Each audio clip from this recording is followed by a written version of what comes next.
সুপ্রিয় শিক্ষার্থীরা, এ to Z academy চ্যানেলের পক্ষ থেকে তোমাদেরকে স্বাগতম। আজকের এই পর্বে সপ্তম শ্রেণীর তৃতীয় অধ্যায়ের পরবর্তী অংশ নিয়ে আলোচনা করব।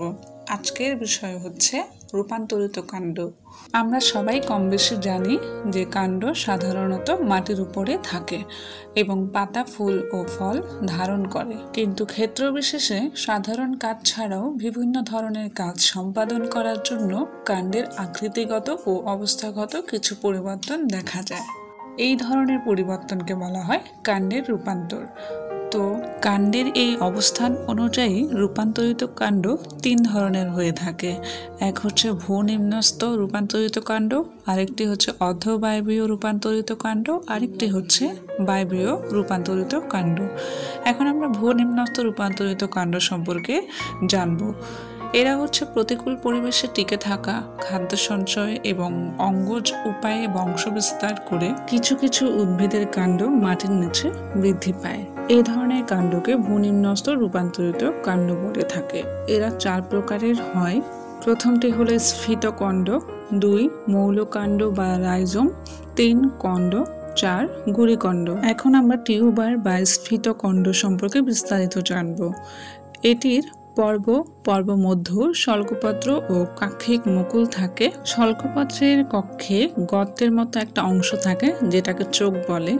অনুকূল পরিবেশে, অর্থাৎ যে পরিবেশটি উপযুক্ত সেই পরিবেশে চোখ হতে কাক্ষিক মুকুল বৃদ্ধি পেয়ে নতুন উদ্ভিদের সৃষ্টি করে। খাদ্য সঞ্চয়ের জন্য এরা স্ফীত হয়ে গোলাকার রূপ ধারণ করে। টিউবারের উদাহরণ হচ্ছে গোলালু। এরপর আমরা জানব রাইজোম সম্পর্কে। এরা সাধারণত মাটির নিচে খাদ্য সঞ্চয় করে থাকে। এটি ভূমির সাথে সমান্তরাল বা খাড়াভাবে অবস্থান করে।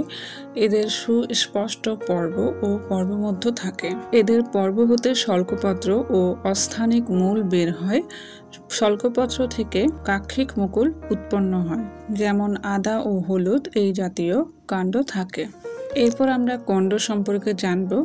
এদের কাণ্ডটি খুবই ক্ষুদ্র, গোলাকার ও উত্তল হয়ে থাকে। এটির পর্ব ও পর্বমধ্যগুলো সংকুচিত থাকে। পুরু ও রসালো শল্কপত্রগুলো এমনভাবে অবস্থান করে যে কণ্ডটিকে দেখা যায় না। এই কাণ্ডের নিচের দিক থেকে প্রচুর অস্থানে গুচ্ছমূল বের হয়। এর উদাহরণ হচ্ছে পেঁয়াজ আর রসুন। এখন আমরা গুড়িকণ্ড সম্পর্কে জানব। এ ধরনের কাণ্ড বেশ বড় হয়। এরা আকৃতিতে প্রায় গোলাকার। এতে সুস্পষ্ট পর্ব ও পর্বমধ্য থাকে। এটির শল্কপত্রের কক্ষে উৎপন্ন পার্শ্ব বা কাক্ষিক মুকুলগুলো বড় হয় এবং শিশু গুড়িকণ্ডের সৃষ্টি হয়। এর উদাহরণ হলো ওলকচু। এখন আমরা এখান থেকে কি কি কোয়েশ্চেন হতে পারে সেগুলো এক নজরে দেখে নেই।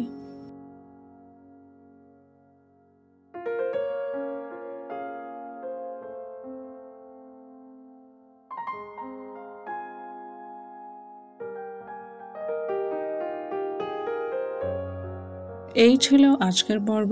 পরবর্তী ভিডিওগুলো পেতে আমাদের চ্যানেলটি সাবস্ক্রাইব করুন। ধন্যবাদ।